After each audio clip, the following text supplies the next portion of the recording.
அதிகாரம் 3 மோசே. கிமு 1706 ஒரு பஞ்ச காலத்துல ஆபிரகாமின் பேரனாக இருந்த யாக்கோபு தனது 12 மகன்களையும் அவர்களது குழந்தைகள் மற்றும் ஊழியர்கள்லாம் எகிப்துக்கு வாழ அழைச்சிட்டு போறாங்க. எகிப்துல அவர்களை பூமியில நிறைய பெருகுனாங்க. விரைவில் இஸ்ரவேல் என்று பெயர் மாற்றப்பட்ட யாக்கோபின் புத்திரர் எகிப்தியர்களை விட அதிகமாக இருந்தனர். எகிப்தின் அதிபதியான பார்வோன் யாக்கோபின் புத்திரருக்கு அடிமைகளாக ஆக்கி அவர்களை கொடூரமான வேலையெல்லாம் செய்யும்படி கட்டாயப்படுத்தி செங்கற்களை உருவாக்கினான். 300 வருஷங்களுக்கு மேலாக அங்கே இருந்த பின் ஆபிரகாமுக்கும் அவர்களுடைய பிதாக்களுக்கும் தேவன் கொடுத்த வாக்குத்தத்தத்தை அவர்கள் மறந்து விட்டார்கள். ஆபிரகாமுக்கு அவருடைய மக்கள் ஒரு அந்நிய தேசத்துக்கு சென்று அங்கே வேலைக்காரர்களாக இருப்பார்கள் என்று தேவன் சொன்னார். 400 ஆண்டுகளுக்கு பிறகு அவர் அந்த தேசத்தை நியாயம் தீர்ப்பார் என்றும் தனது மக்களை மீண்டும் வாக்குத்தத்த தேசத்திற்கு கொண்டு வருவார் என்றும் அவர் உறுதியளித்தார். இது உண்மை என்று நான் உங்களுக்கு சொல்கிறேன். நாம் அதிகமாகி வருகிறோம் என்று பார்வோன் அஞ்சுகிறார்.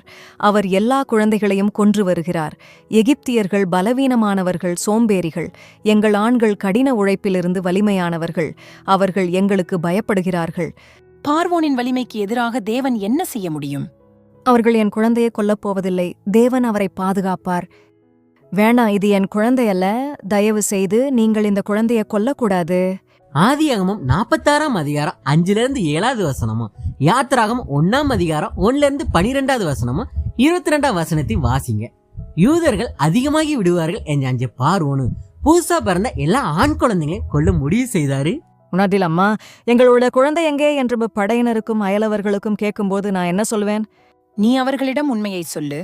அவரது சொந்த தாய் அவனை ஆற்றில் வீசினாள். எனவே வீரர்கள் அதை செய்ய மாட்டார்கள். சுமார் கிமு 1525 வருஷம். அம்மா, இதுல தண்ணி கசியாதுதானே? உறுதியா சொல்லுங்க அம்மா. இதுல தார்பூசி இருக்கு, அதனால இதுல தண்ணி கசியாது, மிதக்காதான் செய்யும்.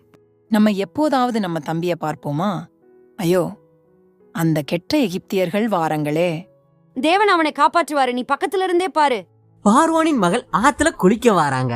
பாரு, அந்த கூடையிலிருந்து ஒரு அழகை சத்தம் வருது. இவன் எபிரேய குழந்தைகளில் ஒருவனாக இருக்கலாம். ஓ, அவன் எவ்வளவு அழகா இருக்கிறான். அழகு குட்டி.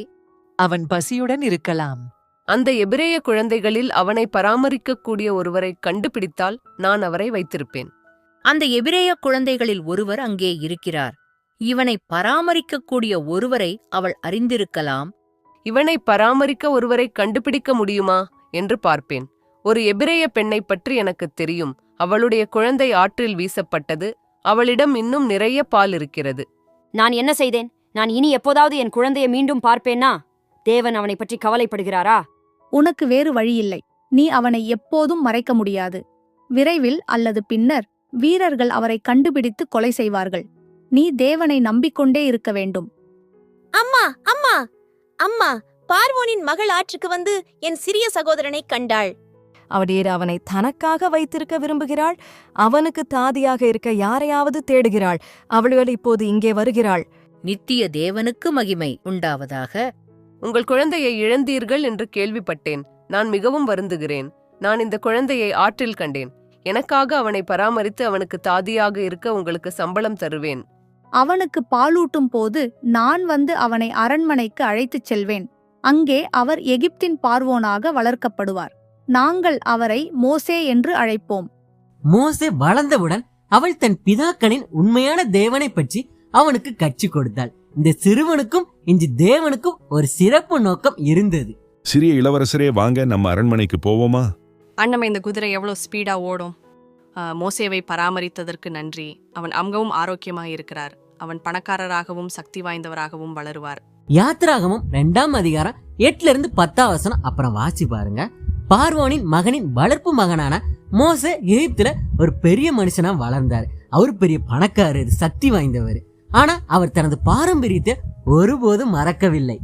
மோசே எங்கள் பிதாக்களாகிய ஆபிரகாம், ஈசாக்கு மற்றும் யாக்கோபின் தேவன் ஆபிரகாமுக்கு அவருடைய சந்ததி பெருகும் என்றும் அவர்களுக்கு நிலமில்லாத தேசத்தில் அவர்கள் அந்நியர்களாகி விடுவார்கள் என்றும் சொன்னார். அது நான் உனக்கு சொல்கிறேன். சரி, அதனாலே இங்கே நாங்கள் இருக்கிறோம். ஆமா, மேலும் 400 ஆண்டுகளாக அந்த அந்நிய தேசத்தில் நாங்கள் துன்பப்படுவோம் என்றும் ஆபிரகாமிடம் கூறினார். நாங்கள் இப்போது 359 ஆண்டுகளாக இங்கே வந்துள்ளோம். வெறும் 41 ஆண்டுகள்தான். அது நம்ப முடியாததாக தோன்றுகிறது. பார்வோன் தனது அடிமைகள் அனைவரையும் ஒருபோதும் வெளியேற விட மாட்டார். மேலும் அவர் நிச்சயமாக அவர்களை செல்வத்துடன் வெளியேற அனுமதிக்க மாட்டார். ஆனால் ஒருவேளை ஒரு வழி இருக்கிறது. இன்னும் 41 ஆண்டுகள் ஏன் காத்திருக்க வேண்டும்? மேலும் ஆபிரகாமிடம், அவர்கள் நமக்கு செய்யும் தீமைக்காக அந்த தேசத்தை நியாயம் தீர்ப்பேன் என்றும், நாங்கள் மிகுந்த செல்வத்துடன் இந்த தேசத்தை விட்டு நம்முடைய பிதாக்களுக்கு தேவன் கொடுத்த தேசத்திற்கு திரும்பிச் செல்வோம் என்றும் கூறினார். எபிரேய குழந்தைங்க தங்க எஜமானர்கள் ஆட்சியில பாதிக்கப்பட்டாங்க. அவங்க செங்கல் தயாரிக்கு சேத்துக்குழியில வேலை செய்ய வேண்டியதா கட்டாயமா போச்சு. அவர்கள் கஷ்டப்படுவதற்கான மோசேவால சகிக்க முடியல. எனவே அவர் அதை பற்றி ஏதாவது செய்ய வேண்டும் என்று முடிவு செய்தாரு. எழுந்திரு, அசுத்தமான பன்றியே. அவன் உன்னை அடித்துக் கொள்வதற்கு முன் எழுந்திரு. எபேர், எழுந்திரு. ஒரு நாள் மோசே எகிப்தியர்ல ஒருத்தன் தன் சொந்த ஜனத்துல ஒருவனை கொடூரமா அடிக்கிறத பாக்குறாரு. விடுதலையின் நேரம் வந்துவிட்டது. இது நிறுத்தப்பட வேண்டும். இனி வேண்டாம், விடுங்க. மோசே எகிப்தியனை கொஞ்சம் அந்த உடலை புதைத்தான். ஆனால் யாரோ அவரை கண்டு பார்வோனுக்கு அறிவித்தனர். இது மோசே. நிறுத்து, நீ இந்த கொலை விசாரணைக்கு நிற்க வேண்டும். அட கடவுளே, நான் என்ன செய்தேன்? யாத்திராகம 2 அதிகாரம் எடுத்து வச்சுட்டு இதை கேளுங்க. சுமார் கிமு 1491 மோசே எகிப்தை விட்டு வனாந்தரத்துக்கு தப்பி ஓடினார். அவர் குடும்பம் அல்லது நண்பர்கள் இல்லாமல் தனியாக இருந்தார். அவர் தனது மக்களை விடுவிக்கவில்லை. அவரால் தன்னை கூட வழங்க முடியவில்லை. மோசே பல நாட்கள் நடந்தான். அவரால் வெகு தூரம் செல்ல முடியாத போது அவர் ஒரு மேய்ப்பர்களின் முகாமுக்கு வந்தார். பார், ஒரு மனிதன். அவர் கிட்டத்தட்ட சாகப் போகிறார். தண்ணீர் கொண்டு வாருங்கள். அவன் ஒரு எகிப்தியர். மோசே மீதியானர்களுக்கிடையே ஒரு புதிய வாழ்க்கையை கண்டார். அவர் வனாந்தரத்தில் வழிகளை கற்றுக்கொண்டார். திருமணம் செய்து கொண்டார். மேய்ப்பராக ஆனார். 40 ஆண்டுகள் கடந்து விட்டன. எகிப்து தொலைதூர நினைவாக மாறியது. மோசே தனது மக்களை மீண்டும் பார்ப்பேன் என்று நம்பிக்கையை விட்டுவிட்டார். இது உண்மையில் விசித்திரமாக இருக்கிறது. அந்த புத்தர் எப்படி தீப்பிடித்தது? அது ஏன் எரிவதில்லை? அது எரிந்து கொண்டே இருக்கிறது. மோசே, உன்னுடைய காலணிகளை கழட்டிவிடு. நீ நிற்கிற இடம் பரிசுத்த பூமி. நான் உன் பிதாக்களான ஆபிரகாம், ஈசாக்கு மற்றும் யாக்கோபின் தேவன். எகிப்தில் என் ஜனங்களின் துன்பத்தை பார்த்தேன். அவர்களுடைய ஜெபங்களை கேட்டேன். அவர்களுடைய அடக்குமுறையிலிருந்து அவர்களை விடுவித்து, அவர்களுடைய பிதாக்களுக்கு நான் வாக்கு கொடுத்த தேசத்திற்கு அவர்களை மீண்டும் கொண்டு வருவதற்கான நேரம் இது. நான் உன்னை பார்வோனிடம் அனுப்புவேன். என் மக்களை அடிமைத்தனத்திலிருந்து நீ வெளியே கொண்டு வருவாய். என் ஜனங்களை விடுவிக்கும்படி நீ அவரிடம் கூறுவாய். அவர் மறுப்பார். பின்னர் நான் என் வல்லமையை எகிப்துக்கு காண்பிப்பேன். அதன் பிறகு அவர் அவர்களை விடுவிப்பார். படஹா, நீங்க என்னை அனுப்புனீங்க அப்படின்னு அவங்க நம்ப மாட்டாங்க. அவங்க சிரிப்பாங்க. உன் கோலை தரையிலே போடு. என்ன, என் தடியா? அது ஒரு பாம்பாயிற்று. அந்த பாம்பின் வாளைப்பிடி. அது திரும்பி என் கோலாயிற்று. எகிப்துக்கு செல்லு. நான் உனக்கு என்ன சொல்ல வேண்டும், என்ன செய்ய வேண்டும் என்று உனக்கு கூறுவேன். உன் சகோதரர் ஆரோன் உனக்கு உதவியாளராக இருப்பார். நீங்கள் மீண்டும் எகிப்துக்கு போகிறீர்களா? உங்களை கொல்ல முயற்சிப்பவர்களின் குறித்து சற்று யோசியுங்கள். நான் இங்கே வந்து 40 ஆண்டுகள் ஆகிறது. எனது கடந்த காலத்தை அறிந்த அனைவரும் மரித்துவிட்டார்கள். என்னை யாரும் அடையாளம் காண மாட்டார்கள். நீங்கள் எவ்வளவு காலம் போய்விடுவீர்கள்? பார்வோன் தேவ ஜனங்களை செல்ல அனுமதிக்கும் வரை. எல்லா மூப்பர்களையும் ஒன்றாக அழைக்கவும். விடுதலையின் நேரம் வந்துவிட்டது. அவர்கள் யார்? அவன் லேவியனாகிய ஆரோன். மற்றவர் நம்மைப் போல் இருக்கிறார், ஆனால் அவர் அடிமை இல்லை. இஸ்ரவேலின் மூப்பர் அருகில் வாருங்கள். 80 ஆண்டுகளுக்கு முன்பு பெரும் படுகொலை செய்யப்பட்ட காலத்தில் மோசே பிறந்தார். பார்வோன் அனைத்து ஆண் குழந்தைகளையும் கொல்லத் தொடங்கிய போது அவனது தாய் அவனை ஆற்றில் ஒரு கூடையில் மறைத்து வைத்தாள். தேவனின் ஏற்பாட்டின் மூலம் பார்வோனின் மகள் மோசேயை கண்டுபிடித்தாள். அவன் எகிப்தியனாக வளர்க்கப்பட்டான். 40 ஆண்டுகளுக்கு முன்பு மோசே எகிப்தியராக ஆட்சி செய்வதை விட தனது சொந்த மக்களுடன் கஷ்டப்படுவேன் என்று முடிவு செய்தார். அவன் தனது சொந்த பலத்தால் நம்மை விடுவிக்க முயற்சித்தார். ஆனால் தோல்வி அடைந்தார். கடந்த 40 ஆண்டுகளாக தேவன் நம் பிதாக்களுக்கு வாக்குத்தத்தம் செய்த தேசத்தின் பாலைவனங்களில் வாழ்ந்து வருகிறார். சமீபத்தில் தேவன் அவரிடம் பேசினார். பார்வோனிடமிருந்து எங்களை எவ்வாறு விடுவிப்பது என்று அவருக்கு காட்டினார். இப்பொழுது மோசே பார்வோனுக்கு நம்மை விடுவிப்பதற்காக அவர் பயன்படுத்தும் அறிகுறிகளை காண்பிப்பார். ஆபிரகாமின் தேவன் எரியும் புதரிலிருந்து என்னிடம் பேசினார். உங்களை எங்கள் பிதாக்களின் தேசத்திற்கு அழைத்துச் செல்ல என்னை அனுப்பினார். அதற்கு இது ஒரு அடையாளம். ஐயோ, அவனுடைய தடி ஒரு பாம்பாக மாறியது. பயப்பட வேண்டாம். இதனை கவனியுங்கள். தேவன் ஒரு மீட்பரை அனுப்பியுள்ளார். ஆம், அது பார்வோனுக்கு காண்பிக்கும். இப்பொழுது நாம் பார்வோனிடம் செல்கிறோம். ஆபிரகாமின் தேவன், 40 ஆண்டுகளுக்கு முன்பு நான் இங்கிருந்து கிளம்பியதிலிருந்து இது மாறவில்லை. நான் உனக்கு சொன்னதைச் சொல்ல நினைவில் கொள்க. இஸ்ரவேலின் தேவன் மோசேயுடன் பேசியுள்ளார். வணங்குவதற்கும் பலிகளை கொடுப்பதற்கும் மக்களை 3 நாள் வனாந்தரத்தில் செல்ல அனுமதிக்க வேண்டும் என்று தேவன் கூறுகிறார். ஹா, இஸ்ரவேலின் தேவன்? ஹா, உங்கள் தேவன் எனக்கு தெரியாது. நான் அவருக்கு கீழ்ப்படிய வேண்டிய தேவன் யார்? அது மிகவும் வேடிக்கையானது. எனது அடிமைகள் 3 நாள் வனாந்தரத்தில் பயணம் செய்ய விட மாட்டேன். என் மக்களை நீங்கள் எவ்வாறு தூண்டிவிடுகிறீர்கள் என்று கேள்விப்பட்டேன். இதனால் அவர்கள் வேலை செய்வதை நிறுத்துகிறார்கள். இப்போது அவர்கள் எனக்கு தெரியாத தேவனை வணங்க 3 நாள் பயணம் செய்ய விரும்புகிறார்கள். அவர்களுக்கு இன்னும் அதிக வேலை தருவேன். இனிமேல் அவர்கள் செங்கற்கள் தயாரிப்பதற்கு தங்கள் சொந்த வைக்கோலை வழங்க வேண்டும். இப்போது என் பார்வையை விட்டு வெளியேறி நீங்கள் எங்கிருந்து வந்தீர்களோ அங்கே திரும்பிச் செல்லுங்கள். இந்த தைரியத்தை நம்ப முடியுமா? அது வேடிக்கையாக இருந்தது. அவர்கள் தேவனின் குரலைப் போல இங்கே வந்தார்கள். அவரது தந்திரங்களுக்கு நாங்கள் விழுந்ததை என்னால் நம்ப முடியவில்லை. எங்கள் பணி சுமையை இரட்டிப்பாக்குவதே நீங்கள் சாதித்ததெல்லாம் என்று எங்களுக்குச் சொல்கிறீர்களா? ஒருவித விடுதலையா தேவன் உங்களை அனுப்பினார் என்று நினைக்கிறீர்களா?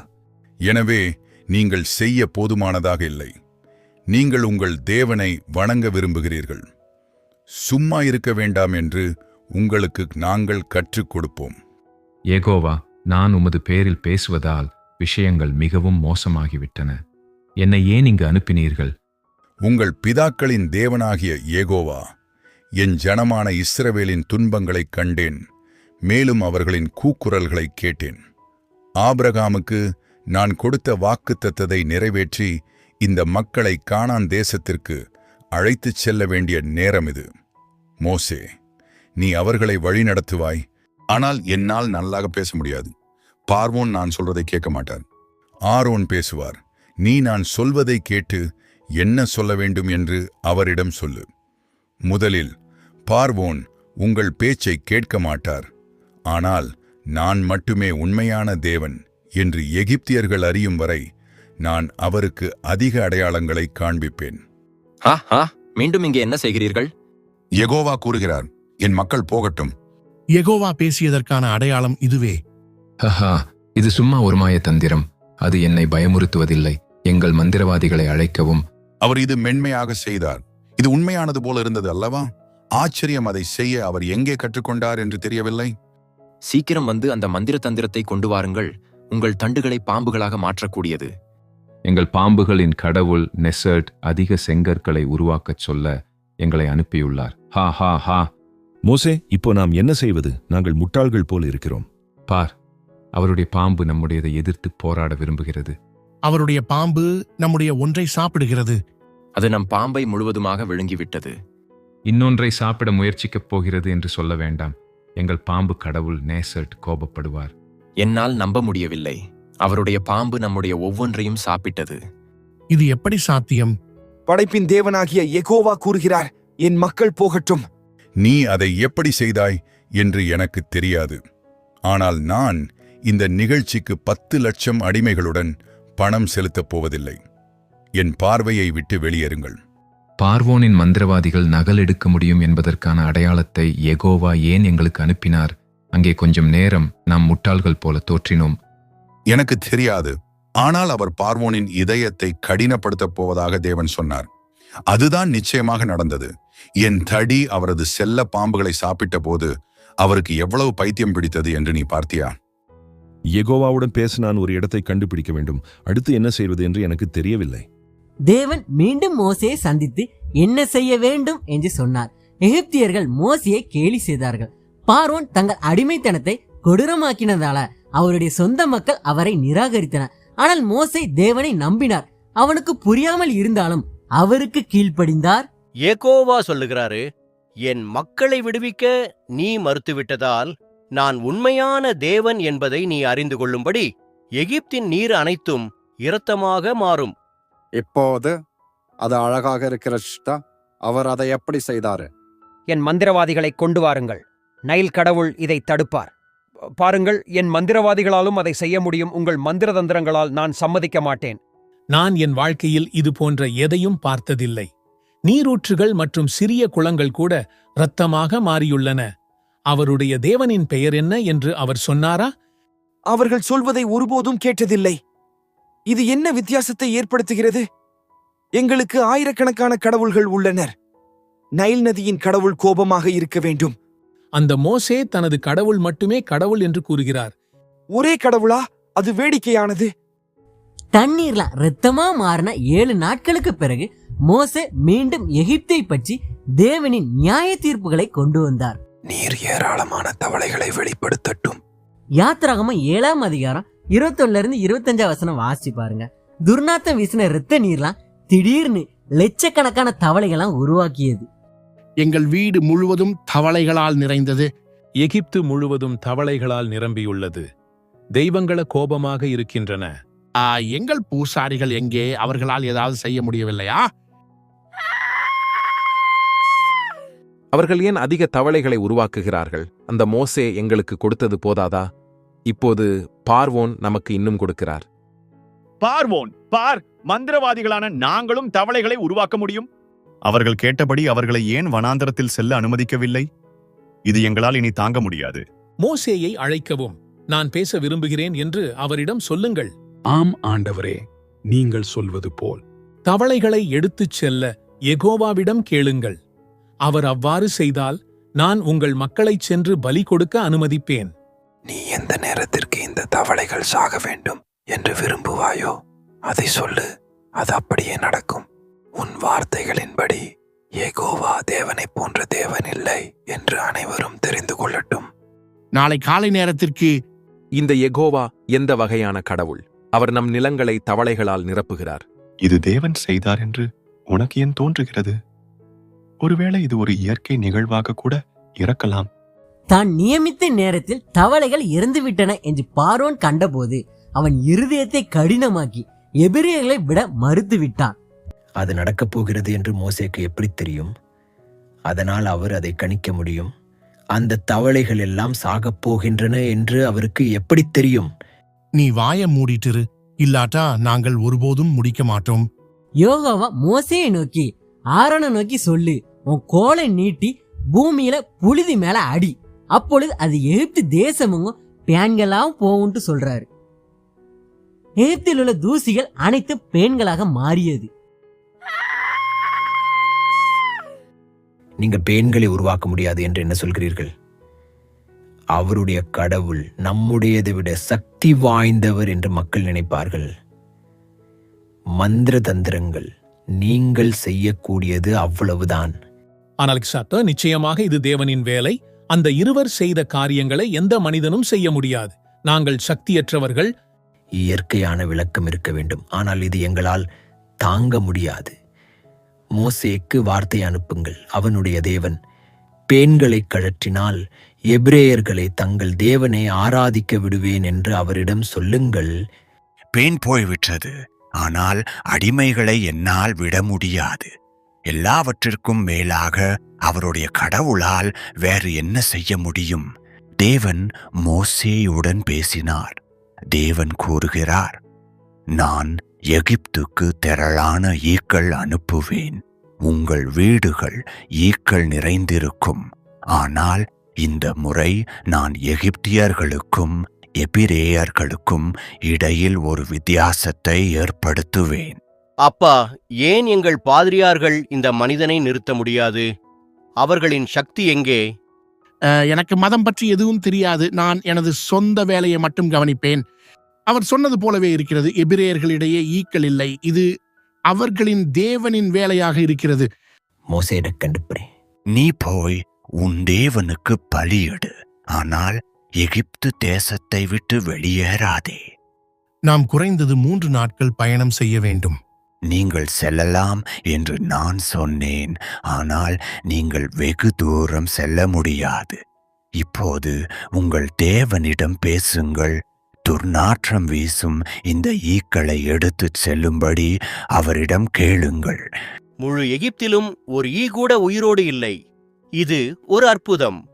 நீ வாயை மூடு. உன் சத்தம் அந்த தடுமாறி பேசுகிறவனை நம்புகிறது போல இருக்கிறது. எங்கள் மிருகங்கள் அனைத்தும் செத்துப் போயிற்று, ஆனால் உங்களுடைய ஆரோக்கியமானவை. அதை எப்படி விளக்குவது? தேவன் எகிப்துக்கு மற்றொரு கொள்ளை நோயை அனுப்பினார். அவர்களின் பசுக்கள், செம்மறி ஆடுகள், எருதுகள், குதிரைகள் மற்றும் ஒட்டகங்கள் அனைத்திலும் ரன்னி புண்கள் உருவாக்கி செத்து போயிருச்சு. ஆனால் எபிரேன் மிருக ஜீவனங்கள் நோயை தாக்கவில்லை. உங்கள் கொடூரமான அடிமைத்தனத்திலிருந்து எங்களை விடுவிப்பதற்கு எங்கள் பிதாக்களின் தேவனே இப்படி செய்கிறார் என்று மோசே கூறுகிறார்.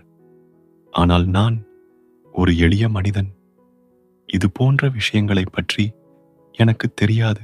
எங்கள் ஆசாரியர்கள் எங்கள் கடவுள்களுக்கு பலிகளை வழங்குகிறார்கள். எங்கள் புனித காளை கோபமடைந்து இதை நிறுத்துவார். எகிப்தியர்களின் கடவுள்கள் எங்கே? அவர்களுக்கு சக்தி இல்லையா? மிகவும் தாமதமானது என்று பார்வோனிடம் சொல்லுங்கள். எங்கள் புனித காளைகள் அனைத்தும் இறந்துவிட்டன. எபிரேயர்களின் இந்த போலி கடவுளிடமிருந்து நம் கடவுள்களால் அவர்களை பாதுகாக்க முடியவில்லை என்பதை அறிந்தால் மக்கள் கோபப்படுவார்கள். யாத்திராகமம் 9ஆம் அதிகாரம் எடுத்து வச்சுக்கோங்க. ஆனால் பார்வோன் தன் இருதயத்தை கடினப்படுத்தினார். மீண்டும் தேவன் மோசேயுடன் பேசினார். நகரத்தின் மீது சாம்பலை தூவும்படி சொன்னார். அப்பொழுது எகிப்தியர்கள் கொப்புளங்களால் மூடப்பட்டிருப்பார்கள். தேவன் கூறுகிறார், நீ என் மக்களை விடவில்லை, அதனால் உங்களையும் உங்கள் எல்லா மிருகங்களையும் மறைக்க நான் பயங்கரமான கொப்புளங்கள் அனுப்புவேன். ஐயோ, வேண்டாம். மந்திரவாதிகளை அழைக்கவும் அவர்களின் எல்லா சக்திகளையும் வரவழைக்கச் சொல்லுங்கள். தெய்வங்களுக்கு பலிகள் செலுத்துங்கள். இதை நிறுத்துங்கள். நீங்கள் அழைச்சீங்களா? மிக உயர்ந்தவர். நீங்களும் மோசேயின் இந்த கடவுளுக்கு எதிராக உங்களுக்கு அதிகாரம் இல்லையா? சக்தியற்ற மோசடிகளே, என் பார்வையை விட்டு வெளியேறுங்கள். நீங்கள் தூக்கமில்லாமல் செய்கிறீர்கள், மக்களை முட்டாளாக்குகிறீர்கள். ஆனால் நீங்கள் ஏமாற்றுபவர்கள் என்று எனக்கு தெரியும். உங்கள் தெய்வங்கள் எங்கே? சீக்கிரம் எழுந்து பார்வோனின் முன் நின்று, எபிரேயரின் தேவன், என் மக்கள் போகட்டும். அடுத்த கொள்ளை நோய் மிகவும் மோசமாக இருக்கும். இது உங்கள் மக்களில் பலரை கொல்லும், அழிவை கொண்டு வரும். என்னை போன்ற தேவன் இல்லை என்பதை இதன் மூலம் நீ அறிந்து கொள்வாய். நீ அதை உணரவில்லை. ஆனால் நான் தான் உன்னை பார்வோனாக ஆக்கியது. நீ உன் இருதயத்தை கடினப்படுத்துதாள். என் மக்களை விடுவிக்க மறுப்பாய் என்று எனக்கு தெரியும். உன் பிடிவாதம் என் சக்தியை வெளிப்படுத்தவும் என் மக்களை கொடூரமாக நடத்தியதற்காக எகிப்துக்கு தீர்ப்பு வழங்கவும் எனக்கு வாய்ப்பளிக்கிறது. நீ உன் சொந்த சித்தத்தை செய்து கொண்டு என் விருப்பத்தை செய்வதை எதிர்கிறாய். எனவே நாளை இந்த நேரத்தில் பூமி இதற்கு முன் பார்த்திராதது போல பனி மற்றும் நெருப்பின் மழையை அனுப்புவேன். நான் உங்களுக்கு சொல்கிறேன். எனவே எல்லோரும் தன்னை அல்லது அவனுக்குள் இருக்கும் எந்த மிருகங்களையும் வீட்டிற்குள் வைக்க முடியாக எச்சரிக்கலாம். ஏனென்றால் வெளியில் உள்ள அனைத்துமே செத்துவிடும். யெகோவா தேவன் சொன்னது போல ஆகக்கடவது. நெருப்பும் பனியும் கலந்திருப்பது எப்படி? வலிமை மிக்க கடவுள் சேத், எங்களை காப்பாற்றுங்கள். ஐயோ! எச்சரிக்கையை கருத்தில் கொள்ளாதவர்கள் மற்றும் வெளியில் பிடிபட்டவர்கள் செத்தன. அப்பா, அந்த மோசே இதை எப்படி செய்கிறான்? குழப்பம் மற்றும் புயல்களின் அதிபதியான சேத்தை விட அவருடைய தேவன் சக்தி வாய்ந்தவரா? ஒரே ஒரு தேவன் மட்டுமே இருப்பதாகவும் இந்த எபிரேயர்கள் அவருடைய குழந்தைகள் என்றும் அவர் கூறுகிறார். ஆனால் அவருடைய தேவனை யாரும் பார்த்ததில்லை. எபிரேயர்கள் கூட பார்க்கவில்லை. அவர் ஒரு ஆவி என்று அவர் கூறும் அவருடைய தேவன் வணக்கத்திற்கு வனாந்தரத்தில் செல்லும்படி பார்வோனை சமாதானப்படுத்த முயற்சிக்கிறார். ஓ வலிமை மிக்க சேத், குழப்பம் மற்றும் புயல்களின் ஆண்டவரே, நாங்கள் உங்களிடம் கெஞ்சி கேட்கிறோம். தயவு செஞ்சு இந்த பயங்கரமான புயல்களை நிறுத்துங்கள். ஓ மோசேயின் இந்த கண்ணுக்கு தெரியாத தேவனை விட நிச்சயமாக நீங்கள் பெரியவர். இது எங்கள் அருகில் வரவில்லை, எகிப்தியர்கள் அருகில் மட்டுமே. அப்பா, எனக்கு பயமா இருக்கிறது. நெருப்பும் பனியும் நம் மீது விழுமா? இல்லை குழந்தை, எகிப்தியருக்கு கீழ்ப்படியாததற்காக யெகோவா தண்டிக்கிறார். புயல்களின் கடவுளான சேத் அவர்களுக்கு உதவ வல்லவர் இல்லை என்பதை அவர்களுக்கு காட்டுகிறார். இது மிகவும் கொடூரமாக இருக்கிறது. நான் யெகோவாவுக்கு எதிராக பாவம் செய்தேன். எபிரேயர்களின் தேவன் நீதியுள்ளவர், நானும் என் மக்களும் பொல்லாதவர்கள். நெருப்பையும் பனியையும் நிறுத்த யெகோவாவிடம் கேளுங்கள். உங்கள் மக்களை உடனடியாக வெளியேற அனுமதிப்பேன். நான் ஊருக்கு வெளியே வந்தவுடன் என் கைகளை வானத்திற்கு தூக்குவேன். கொள்ளை நோய் நின்றுவிடும். பூமி யெகோவாவுக்கு சொந்தமானது என்பதை இதன் மூலம் நீ அறிந்து கொள்வாய். ஆனால் நீ உன் வார்த்தையை கடைப்பிடிக்க மாட்டாய். நீ இன்னும் தேவனுக்கு பயப்படவில்லை. யாத்திராகம் 9ஆம் அதிகாரத்தையும் 10ஆம் அதிகாரத்தை வாசி பார்த்தீங்கன்னா தெரியும். புயல் கடந்து விட்டதை கண்ட பார்வோன் இன்னும் பாவம் செய்து இருதயத்தை கடினப்படுத்தினார். அவர் மக்களை விடவில்லை. தேவன் இன்னொரு கொள்ளை நோயை அனுப்பினார். வெட்டுக்கிளிகள் வந்து புயல் அழிக்காத ஒவ்வொரு பச்சை நிறத்தையும் சாப்பிட்டன. பின்னர் வெட்டுக்கிளிகள் வீடுகளுக்குள் புகுந்தன.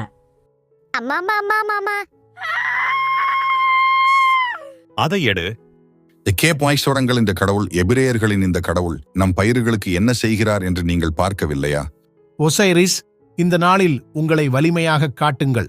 பார்வோன் மோசேயை அழைத்து மக்களை விடுவிப்பதாக உறுதியளித்தார். ஆனால் தேவன் வெட்டுக்கிளிகளை எடுத்து சென்ற பொழுது பார்வோன் மீண்டும் தன் இருதயத்தை கடினமாக்கி தன் அடிமைகளை விட்டுக் கொடுக்க மறுத்துவிட்டார். தேவன் எகிப்தின் மீது ஒரு காரிருளை இறக்க செய்தார். 3 நாட்கள் மேகமூட்டமான இரவை விட பயங்கர கருப்பாக இருந்தது. ஆனால் எபிரேய வீடுகளில் இருள் இல்லை. இப்ப நான் உங்களை கொல்லப்பட்டிருக்கலாம், ஆனால் அது எங்கள் கடவுள்களுக்கு, உங்கள் தேவனுக்கு எதிராக சக்தி இல்லை என்பதை நிரூபிக்கும். என் பார்வையிலிருந்து வெளியேறு. நான் இனி உன் முகத்தை பார்க்க மாட்டேன். ஏனென்றால் அந்த நாளில் நீ செத்து விடுவாய். நீங்கள் ஒரு முறை உண்மையை பேசினாய். நாம் ஒருபோதும் ஒருவரை ஒருவர் பார்க்க மாட்டோம். ரா, சூரியனின் பெரிய கடவுள், எங்களை கேளுங்கள். 3 நாட்களுக்கு நீங்கள் உங்களை மறைத்து வைத்திருக்கிறீர்கள். எபிரேயர்களின் இந்த கடவுளை நீங்கள் தோற்கடிக்க முடியாதா? இதுதான் ஒரு கடைசி கொள்ளை நோய். நாங்கள் எகிப்தை விட்டு வெளியேறுவதைக் கண்டு பார்வோன் மகிழ்ச்சி அடைவார். இன்றிரவு நள்ளிரவில் அழிப்பவர் எகிப்து தேசத்தை கடந்து செல்வார். ஒவ்வொரு குடும்பத்திலும் முதலில் பிறந்த ஆண் குழந்தை இறந்துவிடும். தேவன் இந்த இரவில் பாவத்தை தண்டிப்பார். ஆனால் எங்கள் முதல் பிறந்தவருக்கு என்ன? அவங்களும் சாக போறாங்களா? எகிப்தியர்கள் கூட நம்புகிற அனைவருக்கும் தேவன் இரட்சிப்பை வழங்கியுள்ளார். இப்போதே சென்று ஒரு இளம் ஆட்டுக்குட்டியையோ அல்லது ஆட்டையோ எடுத்து இன்று மாலை அதை கொன்று ஆட்டுக்குட்டியின் இரத்தத்தை கதவிலும் அதன் பக்கத்திலும் வைக்கவும். யெகோவா கூறுகிறார், நான் இன்றிரவு தேசத்தை கடந்து முதலில் பிறந்த ஆண்களையெல்லாம் கொன்று விடுகிறேன். உங்கள் கதவுகளுக்கு வெளியே இரத்தத்தை காணும்போது நான் அந்த வீட்டை கடந்து செல்வேன். முதல் பிறந்தவர் சாக மாட்டார். இன்றிரவு உங்கள் வீட்டில் தங்கியிருந்து நீங்கள் கொன்ற ஆட்டுக்குட்டியை சாப்பிடுங்கள். அந்நாளை உங்களுடைய எகிப்திய எஜமானர்களிடம் சென்று அவர்களின் மதிப்புமிக்க பொருட்கள், தங்கம், நகைகள் மற்றும் வெள்ளி ஆகியவற்றை வாங்குங்கள். தேவன் அவர்களின் இதயங்களை தொட்டிருக்கிறார். அவர்கள் சுதந்திரமாகவும் ஏராளமாகவும் கொடுப்பார்கள். உங்கள் பொருட்களை கட்டிக்கொண்டு நாளை காலை வெளியேற தயாராகுங்கள். நீங்கள் மீண்டும் இங்கே வரமாட்டீர்கள். இது எகிப்துக்கு என்றென்றும் விடைபெறுகிறது. இது உங்கள் முதல் நாள். உங்களுக்கான நேரத்தின் தொடக்கம் இதுவே. தந்தையே, அது எங்கள் ஒரே ஆட்டுக்குட்டி. நாம் சிவப்பு வண்ணப்பூச்சு அல்லது ஏதாவது பயன்படுத்த முடியாதா? மகனே, தேவன் ஒரு ஆட்டுக்குட்டியை கொன்று அதன் இரத்தத்தை வீட்டு வாசலில் வைக்கச் சொன்னார். அவர் சொல்வது போலவே நாம் செய்ய வேண்டும். அவருக்கு கீழ்ப்படியாதவர்களை அவர் எவ்வாறு நியாயந்திருக்கிறார் என்பதை நீ பார்த்திருக்கிறாய். இந்த ஆட்டுக்குட்டி உன்னை மரணத்திலிருந்து காப்பாற்றுவதாகும். எனக்கும். நானும் ஒரு முதல் மகன். அப்போ இந்த ஆட்டுக்குட்டி எனக்காக செத்தது? அம்மா, அப்பா, ஏன் எங்கள் கதவை இரத்தத்தால் வரைகிறார்? யெகோவா சொன்னார், உங்க கதவுகளில் இரத்தத்தை காணும்போது நீங்கள் என்னை நம்புகிறீர்கள் என்று எனக்கு தெரியும். வீட்டிற்குள் யாரையும் கொல்ல மாட்டேன். நீ ஏன் ஆட்டுக்குட்டியை கொன்று உங்கள் வாசலில் இரத்தத்தை வைக்கவில்லை? ஹா, மூட நம்பிக்கை எல்லாவற்றையும் நீங்கள் நம்புகிறீர்களா? ஒரு வீட்டு வாசலில் ஒரு சிறிய இரத்தம் எப்படி மரணத்தை தடுக்கப் போகிறது? என் மகன் பயப்படவில்லை, நீ கேலி செய்கிறாயா? நிச்சயமாக இல்லை. நான் ஒரு குழந்தை என்று நினைக்கிறீர்களா? மதம் பலவீனமானவர்களுக்கு. ஒரு கதவில் ஒரு சிறிய இரத்தத்தை வைக்க தவறியதற்காக ஒரு நல்ல தேவன் மக்களை கொல்ல மாட்டார். கேள்விப்படாத நபர்களை பற்றி என்ன? அப்பா, ஏன் இந்த இரவு மற்ற இரவுகள் விட வித்தியாசமாக இருக்கிறது? ஏனென்றால் இன்றிரவு தேவன் தன்னை நம்பாதவர்களுடைய எல்லா முதல் பிறந்த ஆண் குழந்தைகளை கொன்ற அழிப்பவரை அனுப்புவார். ஆனால் அவர் இரத்தத்தை பார்க்கும்போது அந்த வீட்டை கடந்து செல்வார். இது எங்களுக்கு நாட்களின் ஆரம்பம். ஒவ்வொரு ஆண்டும் இந்த நேரத்தில் நாம் இந்த பஸ்காவை கொண்டாடுவோம். தேவன் நம்மை பார்வோனின் கையிலிருந்து விடுவித்தார் என்பதை நினைவில் கொள்வோம். ஐயோ அப்பா, கேளுங்கள், அழிப்பவர் இங்கே இருக்க வேண்டும். பயப்படாதே, நாங்கள் கடவுளுக்கு கீழ்ப்படிந்தோம். ரத்தம் வாசலில் உள்ளது, நாங்கள் ஆட்டுக்குட்டியை சாப்பிடுகிறோம். என் மகன் செத்துவிட்டான். கடவுளே, ஏதாவது செய்யுங்கள், மோசேயை அழைக்கவும். ஐயோ வேண்டாம். வேண்டாம் தேவா, என் குழந்தையை கொல்லாதீங்க. மன்னிக்கவும், மிகவும் தாமதமானது. உங்களுக்கு எச்சரிக்கை செய்யப்பட்டது, ஆனால் நீங்கள் நம்ப மறுத்துவிட்டீர்கள். இந்த இரவு பலர் செத்துவிட்டார்கள் என்று நான் பயப்படுகிறேன். அன்றிரவு நகரத்தை அழிப்பவர் கடந்து செல்லும் பொழுது ஆயிரக்கணக்கானவர் செத்தனர். நம்பி தங்கள் வீட்டு வாசலில் இரத்தத்தை பயன்படுத்தியவர்கள் வாழ்ந்தார்கள். எங்க மகன் செத்துட்டான். சீக்கிரம் மோசேயை உடனடியாக இங்கே அழைத்து வாருங்கள். அவர் தனது குடும்பத்தில் முதல் பிறந்தவர். என்னடா சொல்றா? பார்வோன் மீண்டும் மோசேயை அழைத்தார். ஆனால் பார்வோன் மோசேயின் முகத்தை பார்க்கவில்லை. நான் பாவம் செய்தேன். தயவு செய்து எகிப்தை விட்டு வெளியேறி எல்லா எபிரேயர்களையும் உங்களுடன் அழைத்துச் செல்லுங்கள். உங்கள் தேவன் யேகோவா என்னால் தாங்க முடியாததை விட அதிகம். நீங்கள் செல்வதற்கு முன் என்னை ஆசீர்வதியுங்கள். தேவன் தங்கள் பிதாக்களுக்கு வாக்குத்தத்தம் அளித்ததைப் போல 400 ஆண்டுகளுக்கு பிறகு அவர்கள் எகிப்திலிருந்து வெளியேறினார்கள். எகிப்தியர்கள் எபிரேயர்களுக்கு தங்கம், நகைகள், உணவு, அவர்கள் விரும்பிய மற்றும் எடுத்து செல்லக்கூடிய எதையும் கொடுத்தார்கள். இது எபிரேயர் குழந்தைகளுக்கு ஒரு மகிழ்ச்சியான சந்தர்ப்பம். ஒரு புதிய தேசத்தின் முதல் நாள். 6 லட்சம் ஆண்கள், பெண்கள் மற்றும் குழந்தைகளுடன் வாக்குத்தத்தம் செய்யப்பட்ட தேசத்திற்கு பயணிக்க எகிப்திலிருந்து புறப்பட்டார்கள். தேவன் பகலில் அவர்களை ஒரு மேகத்தோடு வழி நடத்தியது. அது அவர்களுக்கு நிழலையும் இரவில் நெருப்பு தூணையும் கொண்டு அவர்களுக்கு வெளிச்சத்தையும் கொடுத்தது. இதோட அதிகாரம் 3 முடிஞ்சு. அடுத்த காணொளியில அதிகாரம் 4 யாத்ராகமம்ல சந்திக்கலாம்.